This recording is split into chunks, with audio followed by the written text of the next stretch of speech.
sun, doo doo doo. Here comes the sun, and I say it's alright. Little darling, it's been a long, cold, lonely winter. Little darling, it feels like... Hola queridos amigos, estamos nuevamente en Actualidad Vital, el lugar donde compartimos los hechos más decisivos. El día de hoy nuestro invitado de excepción es el profesor Amadeo Valladares Álvarez. Profesor Amadeo, muchísimas gracias por estar con nosotros. Es un placer. Sabe usted, como dijimos antes de salir al aire, que es un placer estar en la lucha con usted y con todo el que a ella se sume. Profesor, de verdad, para mí es un honor el hecho de poderle entrevistar y de poder tener esta charla. Es una conversación que tenemos entre buenos amigos que compartimos los mismos ideales de la hispanidad y de nuestra santa fe católica. Vamos a dar a nuestros amigos una pequeña pincelada de lo que ha sido su currículum, profesor. El profesor Amadeo Valladares Álvarez, yo tengo aquí mismo enfrente la información, es empresario, ensayista y escritor. Fundador y director de empresas de seguridad privada, miembro de la Compañía de Operaciones Especiales Boinas Verdes número 52, COE 52 del Ejército de Tierra Español, consultor de seguridad y gobernabilidad del sector público y privado. Llevó la seguridad de varias ciudades de México como Querétaro, Toluca y Salamanca. Representante de México en Washington, D.C., en la reunión de análisis de la seguridad pública en Norteamérica, del Forum of Federations, presidente fundador de la Hermandad Francisco de Victoria, fundador de la Escuela de Artes Marciales Japonesas Butoku Dojo, fundador del Movimiento Social y Cultural Moral Nuevos Tercios, organizador del primer Congreso Internacional de Hispanidad y organizador del primer Congreso Internacional de Hispanidad por Internet. Algunas conferencias y cursos impartidos han sido la seguridad revelada, identidad mexicana, la guerra civil española, confesionalidad católica y obligación de la lucha, estrategia y propaganda, artes marciales, bushido, liderazgo samurái, seguridad, compromiso de todos, sistematización policial, el origen de nuestra moral, ética en los servicios públicos, origen, doctrina y estilo, y mística panista, mística castellana, seguridad en Querétaro, la trampa oculta de la educación en México. Libros publicados, Seguridad, Compromiso de Todos, España, de Reserva Espiritual al Bañal de Europa. Libros por publicar, A Paso Guerrillero, Una Pasión por España, para enero del 2024. Profesor, este currículum que ha sido muy sucinto, pues nos indica que usted ha tenido una vida muy ajetreada en estos avatares de la santa lucha por nuestros ideales. Afortunadamente sí, desde muy niño. La culpa es de mi padre. Mi padre fue un científico muy notable, nacido en el Distrito Federal. Fue uno de esos cerebros que quiso captar, quedarse en Estados Unidos, aquello que hacía en los años 50 y 60, de forma inteligente, donde no le importaba si uno era nazi, si era comunista, si él podía favorecer el desarrollo intelectual y técnico, tecnológico, médico, científico de Estados Unidos, lo adoptaban, lo hacían estadounidense y era de esos cerebros que sacaban adelante Estados Unidos. Mi padre fue uno de esos cerebros que quisieron que se quedara en Estados Unidos, pero él decía que no salía de México para tener hijos criados en una cultura diferente por ser suaves. Claro. Entonces, tuvo la enorme ventaja de que en el momento en que renuncia a todas las posibilidades en Estados Unidos, a todos los ofrecimientos que amablemente le hicieron, le ofrecieron a la vez ser, por eso mi padre es además un hombre histórico, poner el primer laboratorio de bioquímica oncológica en España. No existían. Es decir, el primer laboratorio de bioquímica oncológica lo puso mi padre. Circunstancia al desarrollar fundamentalmente sus investigaciones en España, le hizo perderse el premio Nobel. Esto es una circunstancia muy, muy simpática, muy curiosa, porque mi padre hizo un descubrimiento que hizo público en un congreso en Japón y que publicó también en la Revista Española de Oncología, de la cual él era director, y años después, muchos años después, un investigador más joven de California lo volvió a descubrir y entonces le dieron el premio Nobel a él. Entonces, mi padre es un hombre muy singular por todo, pero además de toda su carga e importancia científica, él fue un autodidacta formidable, de los de verdad, de los disciplinados, porque muchos por ahí se autodenominan autodidactas, no son más que unos bohemios justificados. No, de verdad lo era, los idiomas que sabía los aprendió él solo, y era músico, era poeta, leía absolutamente de todo, era el típico médico humanista antiguo.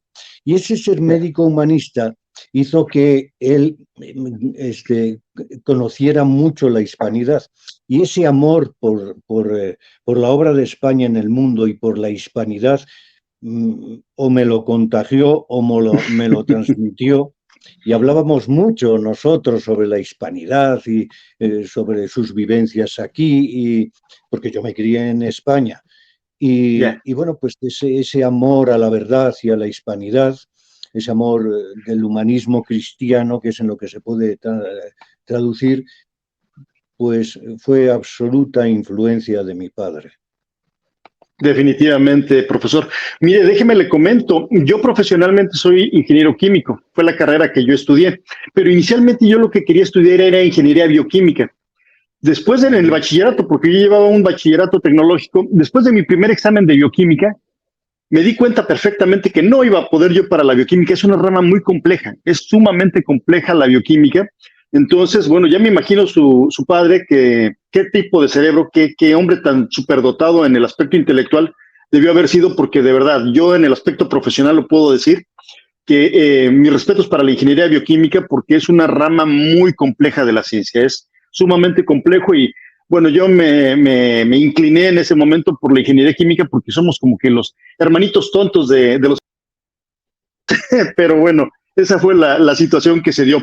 Profesor, eh, comenzando con estas preguntas, México y España nos separa una distancia de 10,000 kilómetros, es lo que separa a un país del otro, pero nuestra identidad es enteramente la misma. Tenemos una misma identidad porque es un origen común el que nosotros tenemos. El origen de este interés en la hispanidad por ambos lados del Atlántico, aparte de lo que es la herencia de su padre y el hecho de haber nacido usted en España, pues yo creo que esto afianzó todavía más esto. ¿Qué nos puede contar al respecto de este vínculo tan entrañable que tenemos los mexicanos con España? La única separación o diferencia entre México y España estriba precisamente en la manipulación en las secesiones sobre la información de lo que éramos. Si hemos de ser muy crudos, podemos decir que México nació contra sí mismo, contra su esencia, contra su historia, pero esto fue un proceso, es decir, no es exclusiva culpa de los secesionistas, de la ambición de poder, de todo eso de una élite que se quería separar. No, todo en la vida es un proceso. Ese proceso comienza con el advenimiento de los Borbones. Los Borbones cambian completamente la mentalidad. Traen con ellos el despotismo, después fue despotismo ilustrado, que suena mucho, mucho más bonito y brillante, ellos son los ilustrados, y entonces ellos rompieron con la tradición y la esencia de España, porque si se fija usted, a partir del advenimiento de los Borbones, ya prácticamente no se puede hablar bien de los Austria, no se puede hablar bien en sí de España, porque España es el periodo de los Austrias. Entonces, Claro. si tienes que evitar aquel periodo, estás evitando hablar de España, de su esencia. Por eso las élites que quisieron sobrevivir se hicieron afrancesadas. Quiero sobrevivir, me hago afrancesado, y entonces ocurrieron cosas muy malas a través de ese periodo, aunque sí económicamente hubo un resurgimiento, militarmente hubo una recomposición, digamos, afortunada en la técnica militar. Frente a todo lo que se quiera, la esencia de España se estaba destruyendo, que es lo importante. con esa idea de la Ilustración, con esa idea de que la monarquía debía ser despótica, entonces todas esas ideas pasaron a Hispanoamérica. Pasaron a Hispanoamérica además de una manera, podemos decir, que exagerada, hipertrófica, porque incluso aquellos textos que se prohibían en la Revolución Francesa por revolucionarios pasaban a América, se leían en América con toda libertad. Entonces, toda esa ideología que trajeron la Casa de los Borbones fue, la verdad, el principio de la destrucción de la esencia conceptual de España y, por tanto, que a ello vamos, de la hispanidad, que son, como usted mismo ha señalado muy bien, fue una unidad político-moral. Si ya no lo va a ser política, en el sentido de nación, porque política es lo que estamos haciendo usted y yo, y política son nuestras relaciones, y la política está muy bien. Hay quien la llama hasta una religión. Entonces, si no lo va a volver a ser política, en el sentido estricto, si puede ser política en una unidad de tipo comercial, de sostén de muchas cosas, tendrá que ser lo espiritual otra vez. Definitivamente, profesor. Podemos decir, y esto lo hemos comprobado a través de estas charlas que hemos estado teniendo, en el cual nos contactamos y la tecnología nos permite esta magia de poder estar en una unión transcontinental en la cual, bueno, estamos teniendo entrevistas con gente en España y a su vez tenemos gente en Argentina con los cuales amigos entrañables con los que hemos estado en contacto y nos damos cuenta de que la hispanidad se vertebra, es una vertebración de todos esos diferentes partes que somos la misma, es la misma cultura, somos los mismos, tenemos los mismos principios de origen, pero que artificialmente hemos sido despedazados, se nos ha llevado por diferentes rumbos, porque hay intereses que están muy empeñados en que esto suceda. Dentro de lo que ha sido la formación que usted ha tenido, profesor, usted estuvo en el Ejército Español en lo que fue operaciones especiales. ¿Cuáles fueron las enseñanzas que usted más consideró valuables de esa experiencia en su entrenamiento, en sus recuerdos? ¿Qué es lo que más le resulta entrañable de todo ese periodo? Vamos a iniciar con la historia de las compañías de operaciones especiales en España. Si me permite usted, parece una digresión, pero no lo es. Va a ver cómo al final tiene mucho que ver con lo que estamos hablando y nuestro espíritu. De hecho, el libro que va a salir en enero, si Dios quiere, pues va a testificar todo lo que aquí adelantamos un poquito. En tiempos de Franco, aproximadamente en el año 57, se empezó a concebir la posibilidad de generar un grupo de comandos especiales, es decir, lo que después, por influencia de los norteamericanos, se llamó boinas verdes, porque esa es la prenda que nos distinguía. Luego, bueno, se acabó haciendo a principios de los 60, empezaron con una primera compañía, una segunda compañía, y había una distribución muy inteligente de aquellas compañías de operaciones especiales que cariñosamente, extraoficialmente, pero muchísimo más utilizado y se metía en los textos oficiales, se les llamaba guerrilleros. Eran los guerrilleros de España. ¿Qué podemos trasladarlo a los guerrilleros de la hispanidad? Por supuesto. Y entonces, ellos estaban distribuidos en 2 compañías por región militar, que eran 9 en los tiempos de Franco, y permitían a los jóvenes que, sin querer ser militares estrictamente, pasar por una academia y vivir de él y para la milicia, sino que pretendían servir a España en los puestos más difíciles. En los tiempos de Franco se permitía. Si usted pasaba las pruebas, era de los pocos locos que quería aventurarse a esa locura, pues si pasaba las pruebas podía ser un guerrillero de España. Por eso el libro, una de las dedicatorias es al régimen de Franco, porque yo no oculto nada. Ese régimen es el que me permitió pasar la enorme experiencia de los guerrilleros de España, los famosos comandos boinas verdes del Ejército de Tierra Español. ¿Y qué se aprendió ahí? Aparte de la técnica, táctica y ciencia necesaria para ese tipo de milicia, fue una escuela de valores viriles. Eso es lo que fue. Compañerismo, sentido de sacrificio, compartir todo. Fue una escuela moral extraordinaria. Y eso, pues como comprenderá, solo un tonto no podía llevarlo a su vida. y aprovechar toda aquella experiencia a ese nivel moral. Entonces, por eso llevo siempre el escudo de la COE puesto, porque para mí es un punto sustancial en mi vida. Quise estar más tiempo, no toda la vida como he indicado, porque yo tenía mi vida planeada y yo quería hacer lo que estoy haciendo ahora. Pero no pude porque la familia se envenenó con ese famoso envenenamiento del aceite de colza, que fue una corrupción del PSOE, de la izquierda española, y nos tocó. Y eso impidió que yo siguiera en los Boinas Verdes. Fuera legal o no, porque había discusiones legales sobre la opción de seguir por esta vía. No me importaba, yo quería estar al menos un par de años más. Pero ese envenenamiento por aceite de colza, por aquella corrupción del Partido Socialista, el más corrupto de la historia de España, pues impidió que yo pudiera estar un poquito más de experiencia en aquel mundo. Pero siempre llevaré su escudo.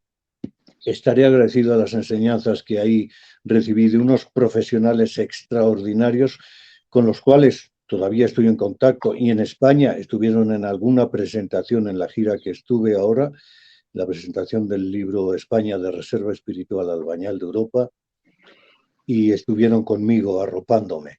Entonces, las enseñanzas que ahí se dieron, podemos resumirlas en definitiva en que fue una escuela de valores viriles. Profesor, de verdad yo creo que esa experiencia que usted tuvo en la España de Franco, en la España del caudillo, es algo que es sumamente valuable y que definitivamente es una experiencia que los jóvenes españoles actuales han perdido. Yo, las experiencias que hemos tenido, varias veces he viajado a España y me doy cuenta de que la juventud ha sido tan engañada, se le ha envenenado tanto el criterio, que los antifranquistas más fanáticos, más férreos que yo he conocido, son jovencitos de 20 años, 23, 24 años. Estamos hablando de jóvenes que no han vivido más que lo que ha sido la transición y la democracia, y lo que ese régimen que tanto ellos odian es un espantajo, es una desfiguración total de lo que realmente fueron esos años bajo el caudillo. Esto es algo que es tristísimo, pero que nos deja lecciones muy valuables de cómo una propaganda insistente, nefasta y degradante es capaz de tergiversar hechos, de cambiar lo que es una realidad histórica y de distorsionar lo que fue España. Usted, profesor, bueno, tiene el gran privilegio de haber vivido esa España, que es totalmente diferente a la que nos cuentan. Absolutamente. Es que llega a ser ridículo. O sea, las ofensas hacia el franquismo, y por supuesto eruditos. Por ejemplo, el más famoso es Paul Preston. Créame que todas sus tesis, todo lo que dice en sus libros es pura mentira. Lo digo en España de Reserva Espiritual al Bañal de Europa. Tenemos ahora en España, tan tergiversada está, la manía de premiar a nuestros enemigos. Los llevamos allí, les permitimos que den clases sobre sus mentiras y además los premiamos. Les premiamos con la Orden de Isabel la Católica, de Alfonso X el Sabio. Bueno, es verdaderamente sorprendente lo que está ocurriendo ahora en España. Y está ocurriendo precisamente por esta labor propagandística falaz para quitar de medio, para quitar de la vista a los jóvenes la realidad de España, la realidad y la grandeza de la hispanidad. Y ha sido un proceso, siempre lo digo en mis charlas, todo en la vida es un proceso. Hasta la bomba de Hiroshima y la de Nagasaki fueron un proceso, aunque la explosión fue repentina, todo es un proceso, lo anterior a la explosión y lo posterior a la explosión. Y toda esta degradación, toda esta degeneración cultural y moral de España ha sido también un proceso que parte, para mí, perdónenme, pero es muy dura la materia y la gente pues, no lo entiende por este proceso de desvinculación con la verdad y con la cultura y con la moral, que todo va junto. Fue cuando renunciaron a las leyes del movimiento nacional, que para mí eran impecables. Y como todo proceso político pueden ser mejoradas porque los tiempos tienen cosas que cambian, aunque los tiempos que se hicieron fueran perfectas, los tiempos hay que adaptarlo todo se adapta sin destruir la esencia. y se inventaron una octava ley que fue la de para poder transformar aquello y hacer una transición. En realidad no fue una octava ley, fue la opción propagandista para que pasaran de la supuesta ley a la supuesta ley. Entonces, fue una trampa esa ley para decir que ellos son legales y pasaron de la ley a la ley. Pero en realidad ya se había iniciado. No se inició con la transición, se inició antes, por eso en la transición fue posible la destrucción de España progresiva. Claro. Sí, a mí me contaba el profesor Salvador Borrego, que en gloria de Dios esté, que él estando en España, estamos hablando de los años 60, no estamos hablando de los 70 o a final de la muerte del caudillo, hablamos de mediados de los años 60. Ya había una degradación del pueblo español muy subrepticial, muy tenue que estaba comenzando, en el cual ya se tenía, por ejemplo, folletines pornográficos que eran muy restringidos, había mucha restricción, tenía que ir uno a un kiosco, pedirlos especialmente, y los sacaban ocultos para poderlo dar al comprador. Ya era un inicio de una decadencia, ya se notaba que algo no estaba ocurriendo bien. Pero ese proceso, pues bueno, se dio mucho más rápido, se dio ya con una celeridad a raíz de los años 70, porque ciertamente pues ya el sistema ya estaba muy avanzado, porque pues la edad del caudillo también ya era muy grande, entonces él ya no podía controlar lo que él siempre había mantenido con una dirección firme, el timón del país, de la patria. Es triste ver lo que pasa con España, y más triste ver que la leyenda negra que nuestros enemigos han pergeñado en contra de la hispanidad, como bien dice usted, no nada más lo están haciendo los ingleses. Un Paul Preston, yo lo puedo entender, profesor, de que es un inglés a final de cuentas. Él va a luchar en contra de nosotros, eso es lo normal. Pero que el mismo español se preste a que el enemigo lo indoctrine, eso se me hace a mí de verdad algo terrible, algo que nos muestra que la destrucción de lo mejor es lo peor, como dice la cita latina. Entonces, esto nos lleva a ver que España está enferma, la hispanidad está enferma, nosotros los pueblos hispanoamericanos estamos enfermos también, y el único remedio para poder esta solución superarla, pues es retornar a nuestras raíces, que es la hispanidad y la fe católica. No sé usted qué piensa acerca de esto, profesor. Absolutamente. No hay otra vía, porque entonces retornaremos a nosotros mismos. Si nos recuperamos nosotros mismos, volveremos a ser fuertes. Por eso quieren hoy destruir. Es que fíjese, todo este proceso destructivo de España, que al final conformó aquella falaz propaganda de la leyenda negra, un acceso antiintelectual, que decía un gran sabio, a la verdad y a la cultura hispana, antiintelectual y falaz. Este proceso hoy ha encontrado un apoyo formidable en el nuevo orden mundial. Todos nuestros enemigos pretendían destruir a España, negándola, inventándose lo que era, inventándose su crueldad, su incultura, cuando es todo lo contrario en realidad, basta asomarse a la historia. Pero hoy encuentra un aliado magnífico, que es el nuevo orden mundial. Porque el nuevo orden mundial pretende también destruir la identidad de las naciones. La identidad de las naciones, el cristianismo. Por eso el cristianismo se ataca desde hace tanto y desde dentro de la Iglesia, porque es la fuerza de unión de todos nosotros. Entonces, claro, ahora todo se suma para mal, y vivimos tiempos francamente difíciles. Definitivo, profesor. Profesor, enlazando con esto que estábamos comentando, una conformación de la unidad hispánica, que es lo que usted está haciendo con el movimiento Nuevos Tercios. ¿Cuál es el objetivo y cuál es la finalidad que tiene este movimiento de Nuevos Tercios? Nuevos Tercios, como anécdota, le comentaré que nació muy beligerante. Nació con espíritu de lucha, de combate, con espíritu de sacrificio y de llegar hasta el final, sea como sea. Entonces, Nuevos Tercios es un movimiento moral, cultural, que tenemos un departamento de estudio también, claro, porque se trata de volver a la edad cultural y moral. Y eso hay que estudiarlo porque hoy no se ve tan fácilmente. Y su proyecto es precisamente la unión moral y la difusión de la verdad sobre la hispanidad. Nació en los años 80, a finales de los 80, y se legalizó y se puso se llama, donde publican todas las asociaciones legalmente en España, el Registro Nacional de Asociaciones a principios de los 90. Y a partir de entonces, pues nos pusimos a trabajar.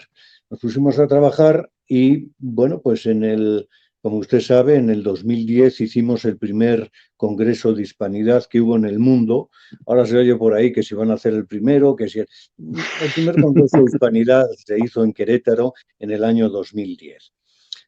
Con un gran esfuerzo económico, estratégico y fue absolutamente brillante, con ponentes muy destacados, aunque podríamos decir que por desgracia incluso en líneas encontradas a nivel dogmático. Eso es una pena, que la hispanidad esté dividida entre carlistas, monárquicos, demócratas. Pero qué locura es esa. Mire, cuando nuestro norte es la hispanidad, no valen bandos, porque el norte queda muy claro. Y conocida la hispanidad, la lucha es la hispanidad. Y todo lo demás son resentimientos y mezquindades personales, individuales, de grupo. Pero si el norte es verdaderamente la hispanidad, aquella gran doctrina, la mejor del mundo, incomparable, pues ¿para qué tenemos bandos? Nuevos Tercios es la hispanidad. Y entonces cuando me preguntan unos, entonces será de este... No, en absoluto. Entonces otros, no, mire usted, yo hice lo que Franco, con la diferencia de que él fue un hombre brillante, histórico, y yo no. Yo soy muy pequeñito. Pero la idea de Nuevos Tercios es justamente esa. No hay bandadas, no hay bandos. ¿Y qué hizo Franco? Unificar, y era el árbitro de los que apoyaron en la guerra, los carlistas, los monárquicos, los falangistas, los católicos en sí, que no pertenecían a ninguno de los grupos, que en el fondo fueron los más poderosos en el régimen, incluso más que los falangistas. Al principio, lógicamente, la falange dictó doctrina y dictó camino, pero luego al final fueron los católicos los que se impusieron más en ese gobierno. Entonces Franco era al principio como una especie de árbitro de todos los que se podían pelear entre ellos, porque ya lo intentaron. En la propia guerra civil ya estaban antes peleados y en la guerra civil pues querían seguirse peleando. ¿Para qué? Para acabar como en el bando contrario, porque no hubo no hubo una guerra civil, hubo dos simultáneas. La del bando nacional contra el bando mal llamado republicano, era del Frente Popular, y dentro de él otra lucha, porque todo el mundo se peleaba allí dentro. La economía se devastó, asesinatos por todos sitios, falta de justicia por todos lados, imposición del criterio de la URSS. Fue atroz aquella parte. Bueno, los pobres del bando nacional, que empezaron sin nada, sin industria, con menos armamento, en condiciones de inferioridad notabilísimas, resulta que eran lo que tenían que recuperar la parte del Frente Popular cuando se iba conquistando, porque evidentemente los del bando popular no conquistaron nada. Conquistaron anecdóticamente Belchite, conquistaron anecdóticamente, muy anecdóticamente, Teruel, pero en realidad lo que iba es el bando nacional conquistando territorio del bando del Frente Popular. Pero según iban avanzando los pobres, tenían que recuperar la devastación económica que había en aquellos territorios. Entonces, realmente fue un proceso muy difícil. Ciertamente, profesor. Bueno, yo creo que más que conquista de territorio, lo que estaba sucediendo en ese momento era una liberación, porque esa pobre gente que estuvo bajo el bando rojo, pues más que nada estaban como cautivos, literalmente. Entonces, las tropas nacionales literalmente lo que hacían era liberar al territorio, el territorio que estaba ocupado previamente por los rojos. En alguna ocasión, y haciendo una extensión de lo que usted comentaba, me decía un español joven, muy joven él, en la última visita que hice, que su bisabuelo o su abuelo había sido asesinado por los franquistas, por los fascistas, decía él, ¿no? Le digo, mira, lo más probable es que no haya sucedido de tal manera. Y muy probablemente, si tu abuelo estuvo en las últimas fases de la guerra en Madrid o en Barcelona, muy probablemente haya sido asesinado por otro rojo también. Porque, como usted bien lo maneja, dentro de lo que fue la guerra civil en los últimos meses, fue una guerra civil dentro de la guerra civil. El bando rojo se dividió entre los del POM, el Partido Obrero de Unificación Marxista, que los comunistas de línea dura, con Carrillo a la cabeza, los tomaban como los enemigos a muerte porque los veían como los trotskistas disidentes que habían que ser aniquilados, al igual que los anarquistas. Entonces ahí era un totus revolutum que todo mundo se mataba contra todo mundo y prácticamente tuvo que llegar el caudillo Franco a meter orden entre los propios rojos, ¿no? Porque de verdad es algo de lo que la ley de memoria o democrática, previamente memoria histórica, pues si esto lo estuviéramos diciendo en España, muy probablemente nos meteríamos en un problema, profesor, porque el decir la verdad en España cuesta y cuesta muy caro en estos momentos. Sí, nosotros en Nuevos Tercios lo decimos. En todas mis, mis presentaciones en Madrid lo decía sin ningún tapujo, porque lo más importante es la verdad. Si nosotros servimos a la verdad, estamos siendo verdaderamente seres humanos justos y libres. No servir a la verdad es la debacle, es la manipulación del enemigo, propia de mi alma. Entonces, ya sé que ahora en España se está tornando peligroso decir la verdad y pues uno queda señalado. Pero nosotros tenemos espíritu más que de mártires, de héroes. Entonces necesitamos la lucha para seguir adelante. Y si vamos cayendo en la lucha, de eso se trata precisamente, de no tener miedo. Y sí, ha sido difícil, ahora es más difícil, pero debemos luchar con optimismo porque fíjese que hay algo muy singular. Sí estamos despertando. ¿A qué ritmo? Bueno, cada vez será más rápido. En todas las charlas, y ahora tendré una el sábado aquí en Querétaro, sobre la hispanidad, precisamente, ninguna materia concreta, la hispanidad, ninguna otra materia concreta dentro de la hispanidad. Claro. Pues vamos a tener que tocar la verdad. Y si la gente no quiere abrirse a la verdad, pero en ninguna de las charlas que hemos tenido, y hemos tenido muchas, nos hemos encontrado una gente radical que se quiere oponer a lo que ahí se manifiesta. Ni una, ¿eh? Yeah. Hay preguntas capciosas que se sobrellevan porque su mismo espíritu se le puede revertir a la persona que hace una pregunta capciosa si con inteligencia se contesta, claro. Entonces, lo más que ha habido son preguntas capciosas, pero que vienen muy bien porque una pregunta capciosa destruye aquello que ella quiere manifestar. Entonces, no importa, eso está muy bien.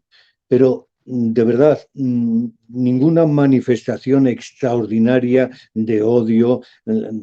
No, en absoluto. La verdad es que es extraordinario. Y lo hemos dado en foros diferentes, ¿eh? Entonces, debemos ser muy optimistas. Y bueno, y fíjese usted cuánta gente. Está usted ahí.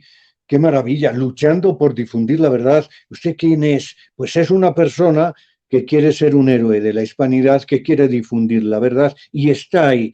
Y como usted hay muchísimos.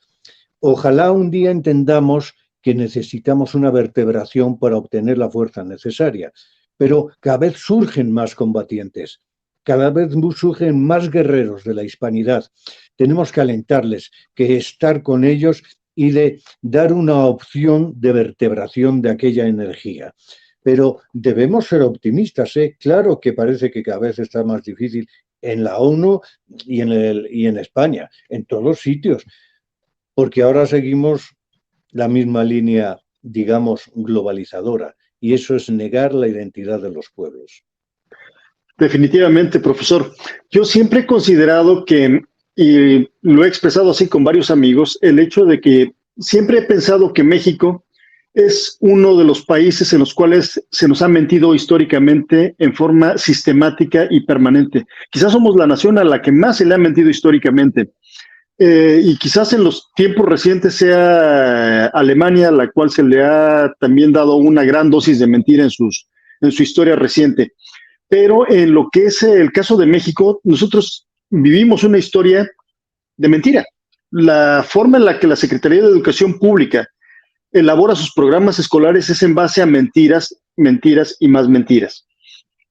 Toda la parte de la conformación de México, que es hispánico completamente, se deja de lado y se difama. Es una difamación permanente la que se hace. Se los ponen al pueblo azteca, por ejemplo, como el fundador de la nación. Después llegan unos malos españoles que destruyen a una floreciente cultura. Pasamos 300 años que se pasan de puntillas, no se dice nada, y después de ello viene la independencia, después la revolución y el México moderno. Pero con una serie de mentiras tan brutales que de verdad yo creo que es muy fácil el hecho de demostrarle a la gente esas mentiras con las que nos han estado engañando todo este tiempo. Y la historia que es nuestra también se nos oculta. La historia, por ejemplo, de España, que es parte de nuestra historia también.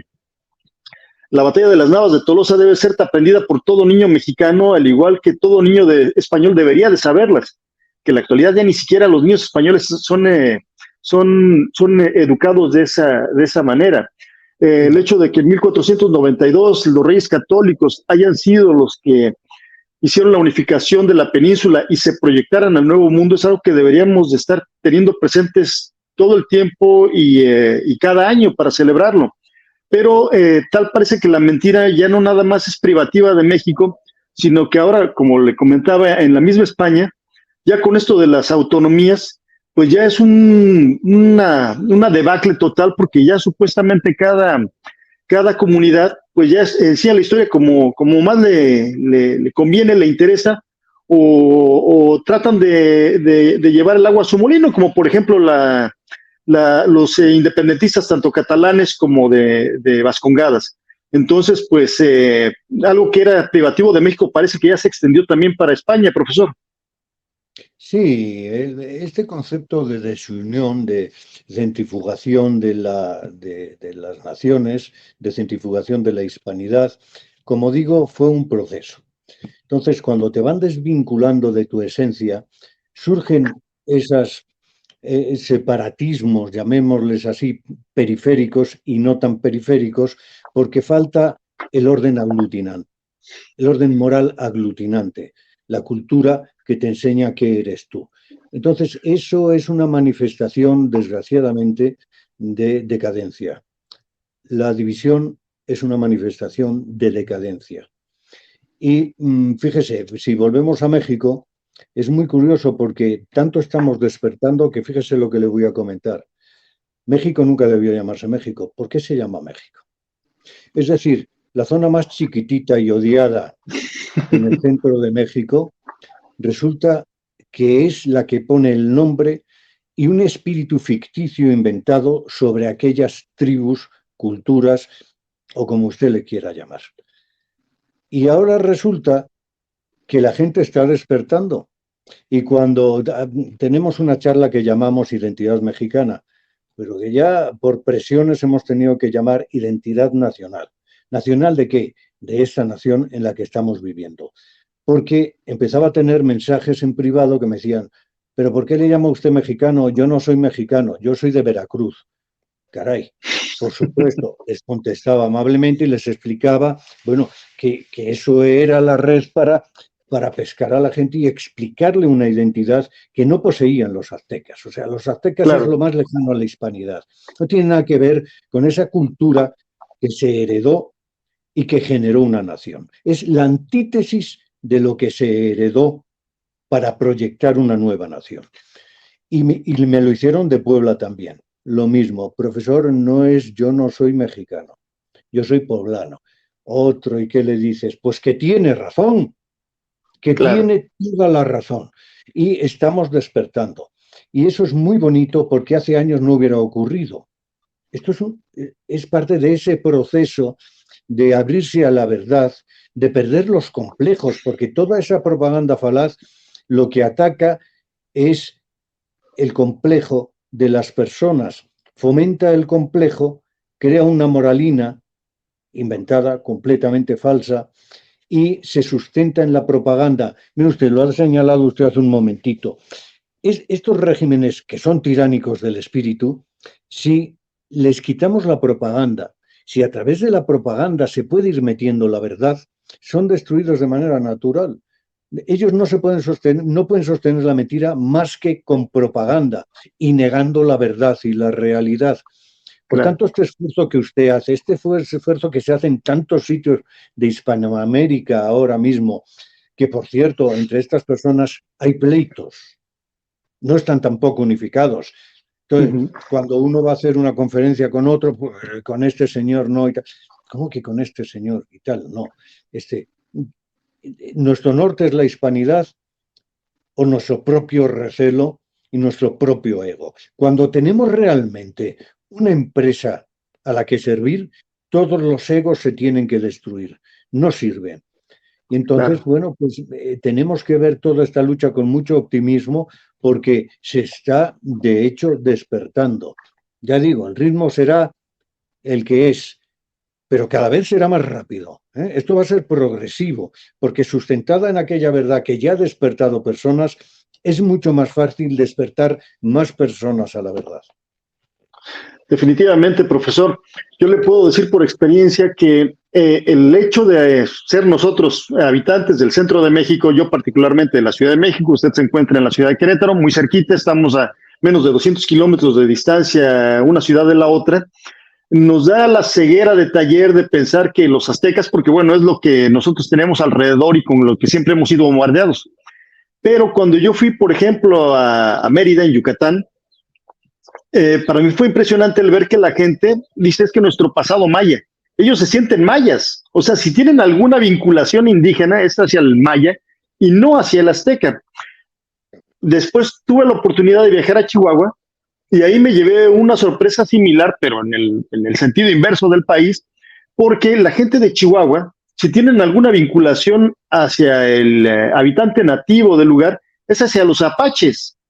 Entonces ellos se sienten orgullosos de que no, es que nosotros como descendientes de apaches que se mezclaron aquí con los españoles, dice uno, caray, entonces ciertamente aquí estamos viendo una desvinculación de que, bueno, es que no es ni apache, no es ni azteca, y no es tampoco el habitante de la península de Yucatán como los mayas, sino somos una nueva nacionalidad que al momento en que se funda, con ese nombre tan bello que dio el padre fundador de la patria, Hernán Cortés, que fue la Nueva España.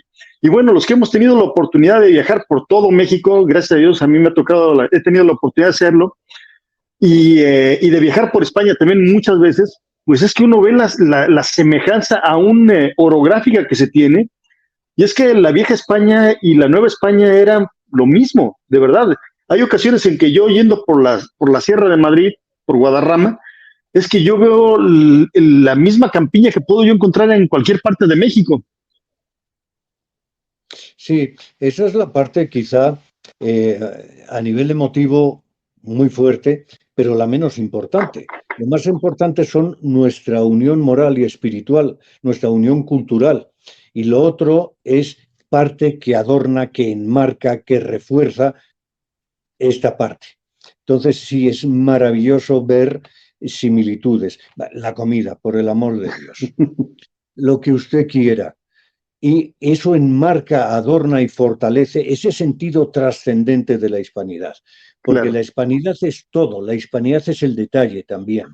No solamente lo grueso, lo esencial, es también el detalle. Y todo eso nos invita a hermanar más, por supuesto, sin ninguna duda.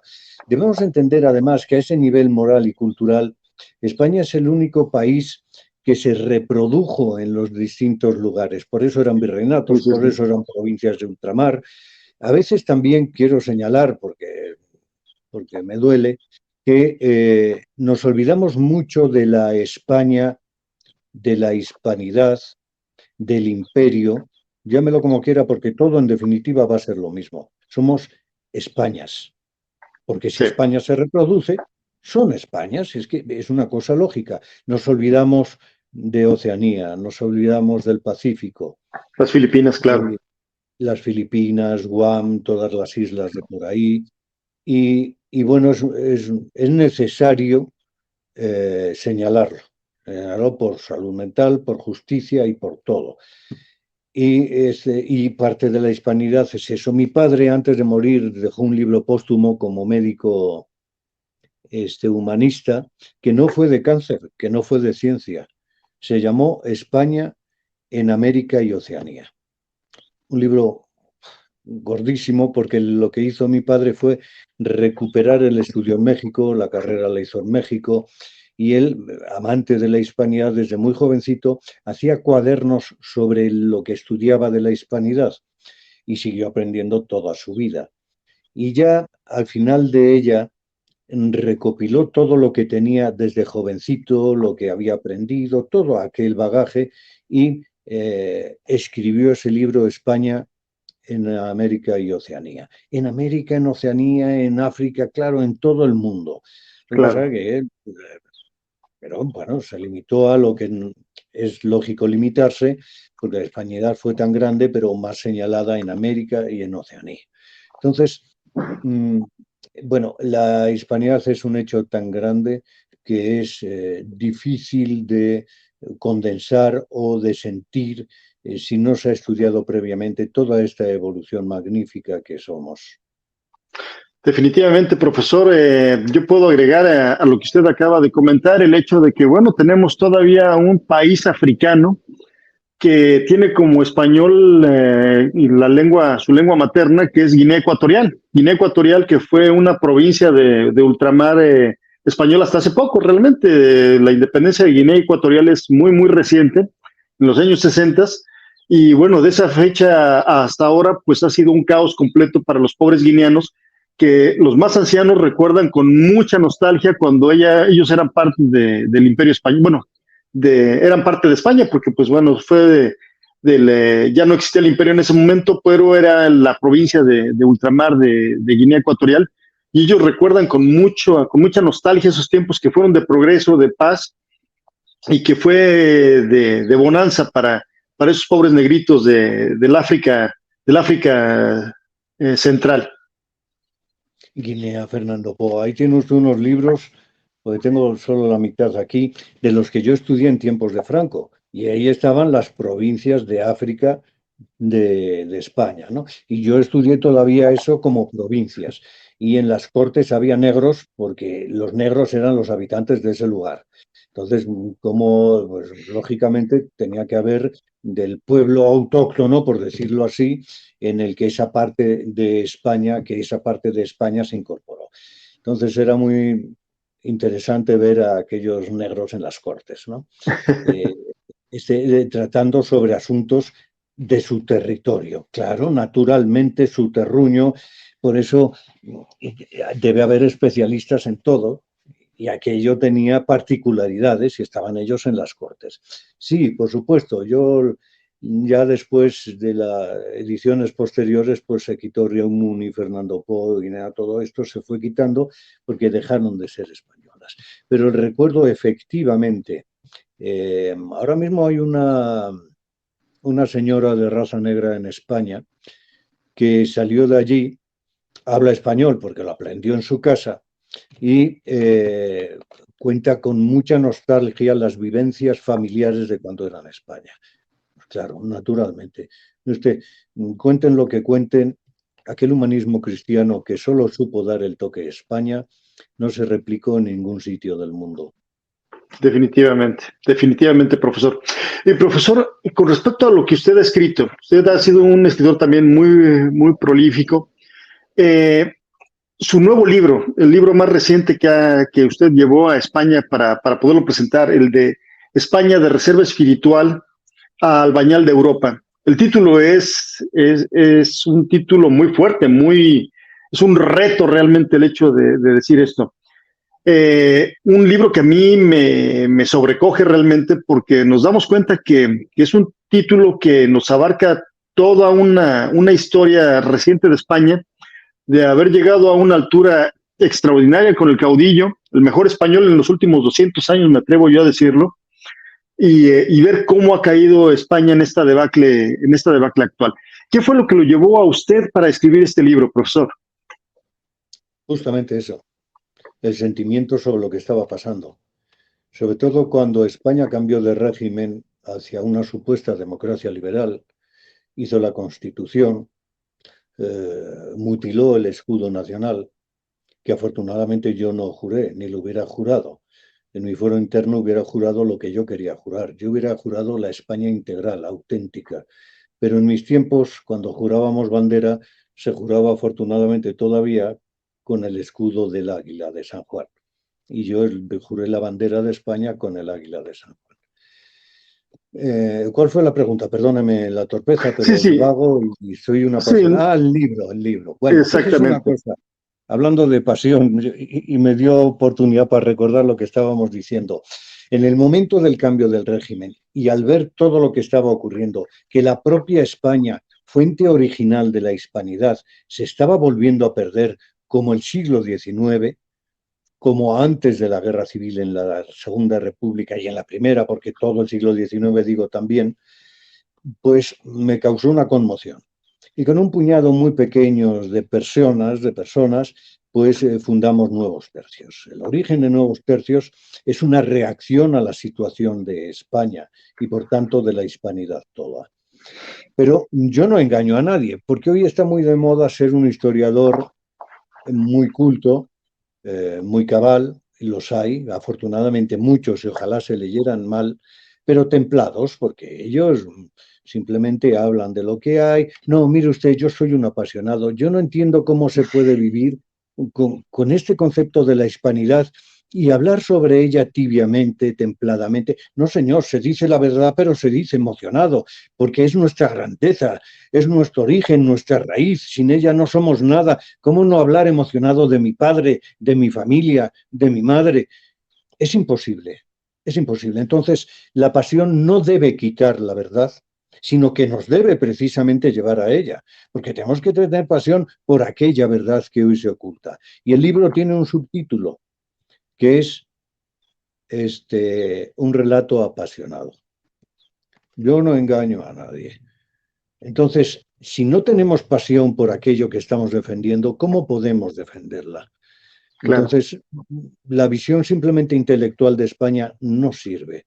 Esa visión intelectual de España hay que pasarla al alma, sentirla y actuar. Definitivamente, profesor. Se dice que se lucha por lo que se quiere lo que se respeta y se respeta lo que cuando menos se conoce. Entonces yo estoy totalmente de acuerdo con usted, profesor, el hecho de que debemos de luchar con pasión por nuestros santos ideales. Es la única forma de ser y es la única forma en que podemos actuar. Profesor, para finalizar, hay una noticia que acaba de darse como primicia de que se pretende, bajo el régimen de López Obrador, sabemos que los restos del fundador de la patria, Hernán Cortés, se encuentran en la iglesia de Jesús Nazareno, en el centro histórico de la Ciudad de México. Se ha dado la noticia de que el gobierno de López Obrador pretende exhumar los restos de Hernán Cortés para regresarlos a Medellín, en España, el pueblo del que es originario Hernán Cortés, padre de la patria mexicana. ¿A usted qué le parece esta noticia de este gobierno deplorable de López Obrador, de su izquierdismo bananero, que de verdad es una desgracia para México? ¿Qué le merece a usted esta noticia? Tiene varios aspectos. Primero, comentar que ya parte de los restos de Hernán Cortés hace tiempo que están en Extremadura, poco, pero está allí. Lo que ocurre con López Obrador es que es una especie extraña del izquierdismo moderno. Y digo extraña porque está desequilibrado. Entonces no permite que su izquierdismo se manifieste de una manera normal, como el resto. Y eso confunde un poquito. Pero como es un izquierdista mexicano, o como se quiera llamar a la nación, mexicano, resulta que él tiene que seguirse inventando a la patria, tener que seguir manteniendo a sus pobres, seguir manteniendo la incultura y seguir manteniendo el odio a algo, porque el odio a algo mantiene al déspota. Y él ha resucitado aquel odio que ya se estaba perdiendo porque necesita sustentarse en algo. Y él recuperó esa manera de ser político mexicano. Es decir, yo todo lo estoy haciendo mal, estoy totalmente corrompido, tengo al país en bancarrota, los pobres han crecido, la delincuencia ha crecido, pero hay que sacar de aquí a Hernán Cortés. Claro, esto es muy útil política y propagandísticamente. Y pues sigue una mecánica que ni es nueva, allá el que no lo quiera ver, pero que sí es francamente destructiva. Y pues el hombre, por desgracia, lo voy a decir, no sé si tenga sangre indígena, porque yo creo que toda su sangre es de la península ibérica. Entonces, es doble lástima porque él tiene que ocultarse, porque cuando Claro, fue a Santander hablaba maravillas de España, de Santander. ¿Y por qué? Porque aparte de demente es un vividor y tendrá que hablar en cada sitio como tenga que hablar. Es una exacto. verdadera desgracia para la nación, pero va a seguir manteniendo a los pobres y va a aumentar a los incultos, porque sobre los incultos se puede sembrar perfectamente, como es pura porquería, se puede sembrar muy bien el odio. Definitivamente, profesor, usted ha puesto el dedo en la llaga. El hecho de que un López Obrador, que es nieto de un cántabro, así de anti-español, es alguien que es nieto de un español directamente, es ridículo, de verdad. Esto es una situación que supera cualquier distopía de la que pudiéramos nosotros estar hablando. Es un caso muy triste el de México, pero yo confío en que tanto México como España somos naciones providenciales, una nación mariana. En España, Nuestra Señora del Pilar es la que cubre bajo su manto y protege a la península. En México es la Virgen de Guadalupe, la forjadora de la patria mexicana. Y yo estoy plenamente seguro de que Nuestra Señora defenderá y protegerá a nuestra hispanidad completa. Estoy plenamente seguro de ello. Profesor, esta hora se nos ha ido rapidísimo, de verdad. Para mí ha sido un gusto el hecho de haber podido estar con usted, de que nos compartiera todos estos conocimientos, toda esta energía, todo este gusto con el que nos lo está diciendo, toda esta motivación que nos está dando para poder luchar por la buena causa. Y profesor, de verdad, yo le agradezco muchísimo este tiempo que nos ha otorgado. No, el placer es mío, estamos juntos en la lucha y al estar juntos en la lucha somos soldados de la misma causa. Para mí es un honor. Profesor, le agradezco mucho y recordamos a nuestros amigos la máxima latina que siempre repetimos. Si vis pacem, para bellum. Si quieres la paz, prepárate para la guerra. Hasta luego y Dios les bendiga. Hasta luego. Un abrazo a todos. Gracias.